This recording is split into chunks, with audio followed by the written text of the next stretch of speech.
Hi, I'm Becky Parker Geist. I am the host of the Audiobook Connection podcast, Behind the Scenes with the Creative Teams. I'm also president of Bay Area Independent Publishers Association and the CEO and founder of Pro Audio Voices and AMPlify Audiobooks, providing audiobook and podcast production, distribution, and marketing. And today I have with me Dr. Susan Agbenoto, author of New Wine, A Journey into Refueling Your Life in the Spirit, and Restore Me, but privately, please, the people cannot know. She's an author, speaker, lay pastor, as well as an investment performance professional. Susan, welcome. Becky, thank you so much for having me. And I have to say that I really do appreciate what you do simply because there are times when I go to places and they'll ask me, well, do you have an audiobook? And I've noticed that with time, people really want to be able to listen rather than read. Not that reading is negative, but I think it's easier to listen. So for all the roads that you've paved for audiobooks, to be available to different people, I think that that's just awesome. And I want to say great job. And thanks for having me on your podcast. Thank you. And I'm so glad that we're together again. So I would love for you to share with our audience a little bit about your background and especially interested in like when you started writing and when that interest really took hold in you. Yeah, so I've been writing for a long time simply because number one, I like writing. And also in my personal devotion with the Lord, I tend to write a lot. So when I read my Bible, when I'm just in that quiet place, I reflect and I write down, all kinds of thoughts, all kinds of insights that I get. And I have been doing that for years and years and years. Mm. So when I went through my doctorate and I was able to publish a dissertation, the question I asked myself was, all the unfinished books that I've been writing over the last, 7, 8 years, how have I not been able to publish that? But, went through a 3-year program and published a whole dissertation. So that really it spurred me on to go ahead and complete the little writing pieces that I had to bring them together in complete works. And I've noticed over time that when I look over all the different things that I've been reflecting on, they actually come together as a complete work, which is mysterious in itself. But Mhm. I do enjoy the process, and there are more books that I'm really looking forward to releasing as well. Beautiful. And so have you been, is writing something you've enjoyed like from the time when you were a child as well? I would say so, yeah. I've Yeah. been the short story type of person, even Uh-huh. though I can't really remember anything significant that I wrote, but I've always had notebooks. I think that's the big thing for me is I can go back and find notebooks upon notebooks from different years. And one year I decided to label every single notebook I had by the year just so I could sort of think of what I was going through at that time, what my writing process was. And I've noticed with time that my writing has changed. Mm.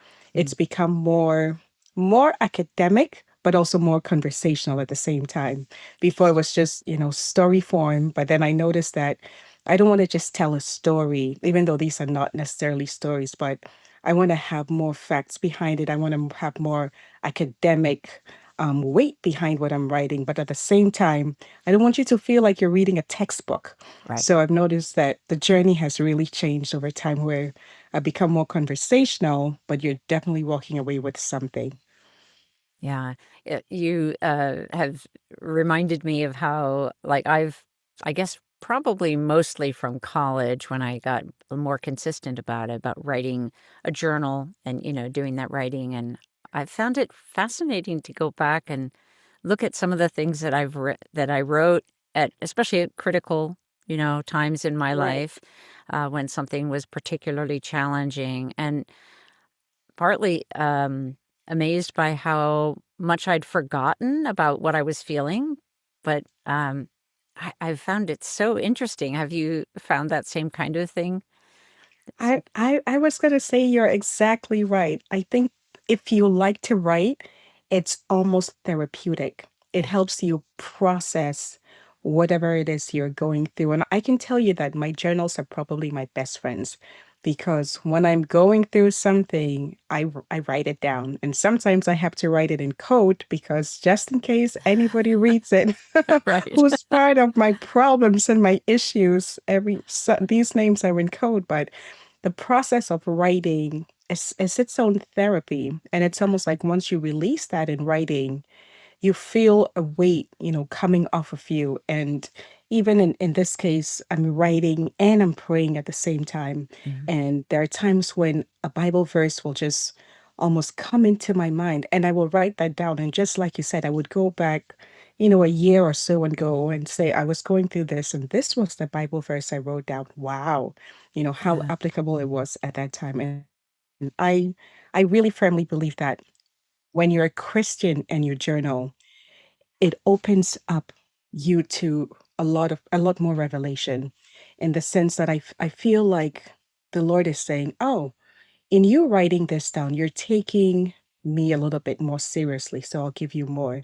And I've always had that belief that when I write, it always opens me up to learning more just by the fact that I'm writing. I write far more than if I was just thinking, if that makes sense. It does. It totally makes sense to me. Yeah. I still journal consistently, and yeah, absolutely. And so with these two books, New Wine and Restore Me, did these come out of your journal writings in like tell us a little about how that came about, sort of the inspiration to, oh, now this is the material that is sort of inviting me or whatever to bring it together into a full book.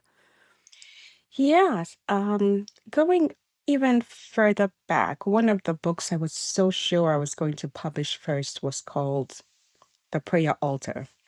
And I had my manuscript ready. I still have it ready, but over time I had chapters of New Wine and chapters of Restore Me that were written. Just I would go back and say, this is a full chapter. And then I'll look at this other writing and say this is a full chapter on restoration that has to do with addictions, or I Mhm. would look at a chapter in New One and say, these meditational verses on the names of God, this is a full chapter. And I was just sitting down going through these chapters at a time when there was not much going on in terms of busy activity. I think it was around COVID.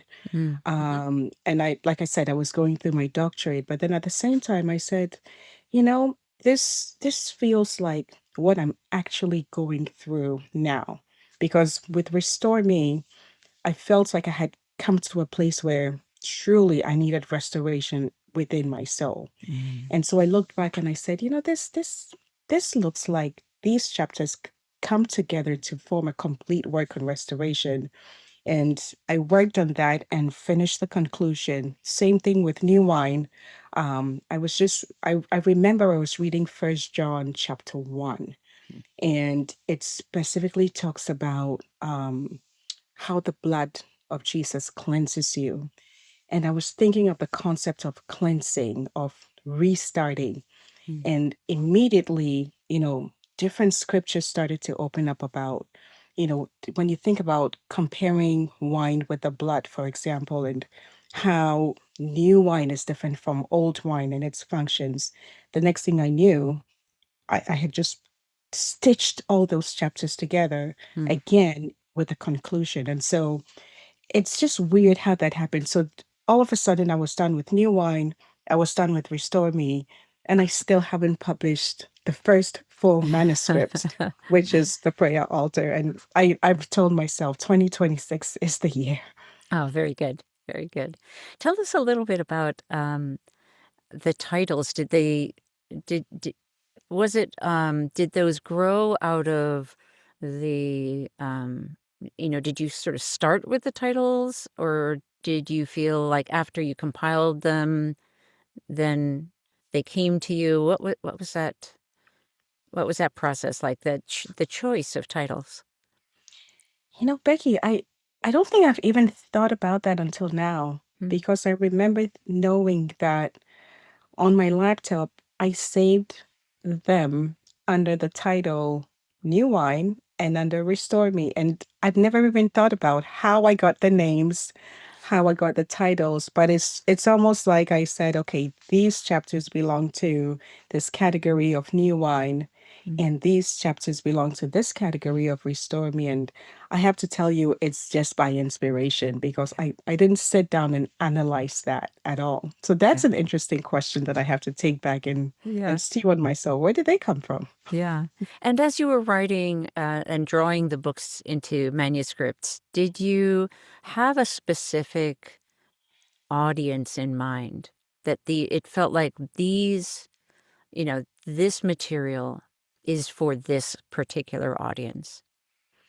Yes. For Restore Me, my audience is anyone who's a caregiver, anyone who is in ministry, anyone who's come to the place where they feel I'm empty on the inside, I'm drained, I'm done, I don't think I can go on. And every time when I touch or I had touched those manuscripts, those were the faces that I saw. And even as I wrote in the book, I don't think there was any time that I wrote any of those without praying Mm. for those people who would take a hold of Restore Me and feel that refreshing, experience that refreshing rather than I've come to the end of my rope. I don't know what else to do. Because when you're a caregiver, you can give until you have nothing more to give. Right. But you still have to keep that strong face and be strong for the people that you're giving care for. You have to be strong for the people that you're overseeing. But a time comes where you really need to take a break and you have to take a deep breath, refresh yourself so you have fresh strength, to go the extra mile and keep going. But if you keep going without that break, you're going to crash, you're going to Right. burn, Yeah. and then you become cynical, and so on and so forth. So those are the people who really, I would say, were before me when I wrote those books. And with New Wine, the audience is slightly different. It's more for anyone who wants to find a fresh start when it comes to their journey with the Lord. Mm. You can be a Christian, you can be a believer, you can be someone who believes in God and just plateau. There's just no movement, no joy, no excitement. You're just I'm a Christian, and it's as simple as that. But there is so much more. There's so much more to being that. And so New Wine, the audience is someone who just wants to encounter that more, someone who's saying, I know there's more, but I don't know how to access it, and giving you those keys to move into the next level of your journey with him. Yeah. With especially with Restore Me, but maybe either. Um, did you find that this material was growing out of a personal experience of feeling sort of burnt out, that or like used up, or is this something where you were witnessing that in others and recognized the concern and the need for prayer for those people? Yeah, it was a combination of both. I myself was going through a season where I just needed a boost of restoration because I was going through a transition in ministry. I was going through a transition with even ministry leaders. And at the same time, I think I mentioned in my first chapter, I had spoken with other people in similar places. And even though I don't mention them by name, those are the very people who really inspired me to put this on paper. Mhm. Um, one specific person told me, he said, "You know what? I have given so much, and this is what I get back." He said, "I never want to do anything with ministry again." Thankfully, the person is back in ministry, but at that time, the pain, the exhaustion, the draining, the feeling of being betrayed Yeah. was overwhelming. And that's a story that is not uncommon. But then I also believe that with every journey, not just, the caregiving or the ministry journey, but in every journey, you are going to find those challenging moments. You're going to meet those challenging people, and you're going to find times that even the people you're doing things for are returning the favor with a lot of ingratitude. But that's not the reason to give up, because we're called to be more than people who give up. We have to overcome, just shake the dust off and keep moving, because there's a whole destiny out there, more people to reach, more people to touch. So let's just keep moving beyond the hurts, the pain, the betrayals, and so on. We actually move on and become stronger, and can help someone who's going through that phase of their life. Yeah. And I think you've touched on something that is true in so many areas, beyond, as you say, beyond caregivers and those who are in service. But this kind of burning out, the kind of exhaustion that can happen from just pushing, pushing, pushing, and striving and trying, that the need for finding the rest, the moments of rest, and of allowing yourself the time and the care to gain that refreshment, to be restored is so Yeah, important. Yeah. it is really important. And I was listening to someone who was talking about busyness being a status symbol these days. And I thought, it's true. It's almost like you have this pride in saying, "Oh, I'm so busy," and oh, from 5 a.m. to 5 p.m. I have absolutely no time. And you rush into a place with your briefcase because you have this air of busyness. And it's become a stamp for us. Like, the busier you are, the more important you are. But that's only going to lead to a crash and burn. You can be so busy that you can't take time out to rest, to connect with people who you love, to find hobbies, to find friends. You can't be too busy for that, because we need all of those to lead a really balanced life. Yeah. And speaking of rest, let's just take a short pause. We'll come right back and we'll talk more about the audiobook and the process of recording. We'll be right back. New Wine, A Journey into Refueling Your Life in the Spirit by Dr. Susan Agbenoto. New Wine will cause you to embark on a soul-stirring journey as you dive into revelations of what happens when you are a recipient of God's outpouring of new wine. Have you ever wondered if there's more to life? Felt that inner dryness that saps your spirit?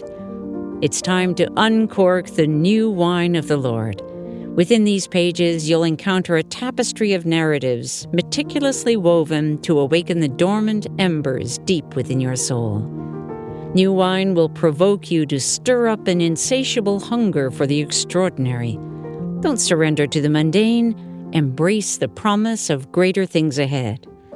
No matter your past, your trials, or the passage of years, know this: your story is far from over. The Lord isn't finished with you yet. He will, at times, shake your very core to beckon you to a higher plane of spiritual awakening. Get your copy of New Wine, A Journey into Refueling Your Life in the Spirit by Dr. Susan Agbenoto on AMPlify Audiobooks today.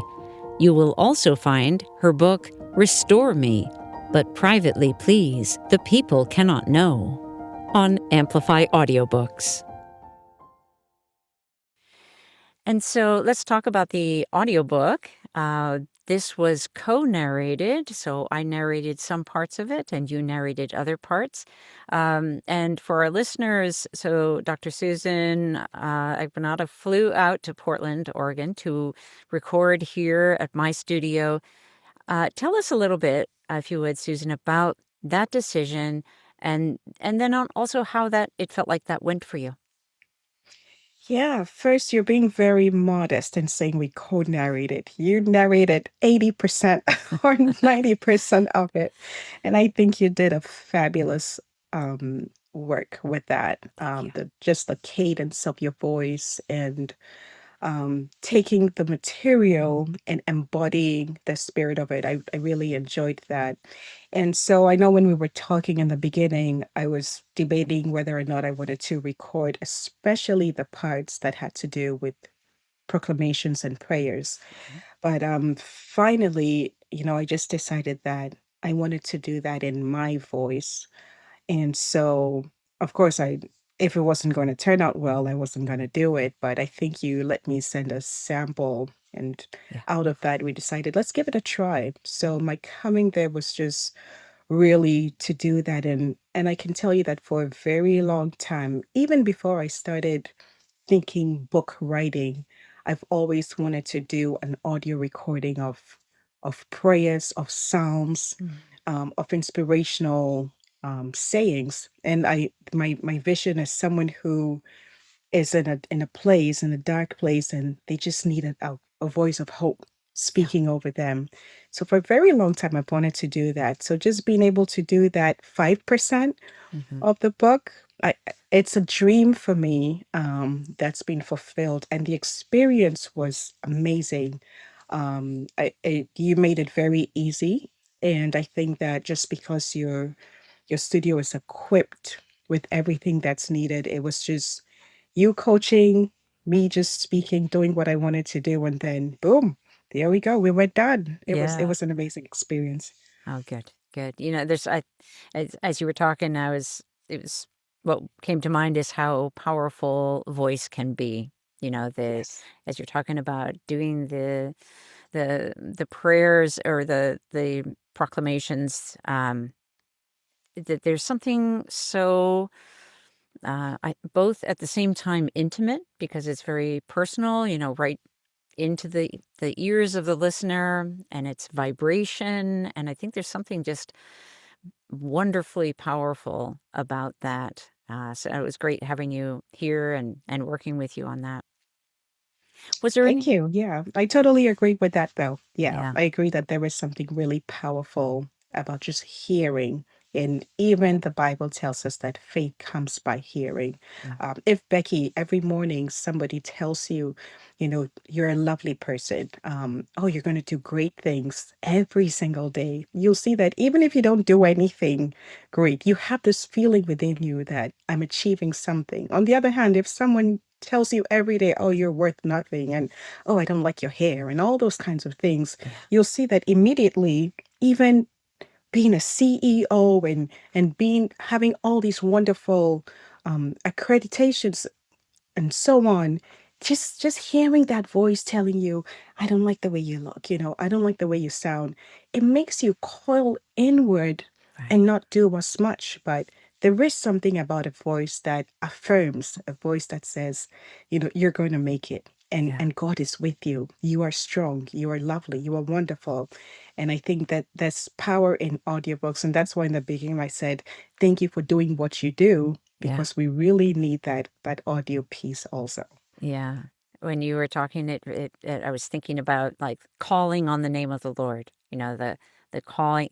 It's that sound. It has the verb that is an active vocalization Right. of the work. So, um, was there anything about the recording process that you found either that you haven't already mentioned that you found either particularly challenging or particularly rewarding? I would start with rewarding, because I left thinking, wow, I did it. I did it. Yeah. And you empowered me to do that. I felt that I was connecting with my listeners, and I was able to impart hope through prayer, to my listeners. In terms of challenging, I think for me, I don't know if it was too cold for me in Portland or what it was, but I think I had a problem with my breathing. Oh.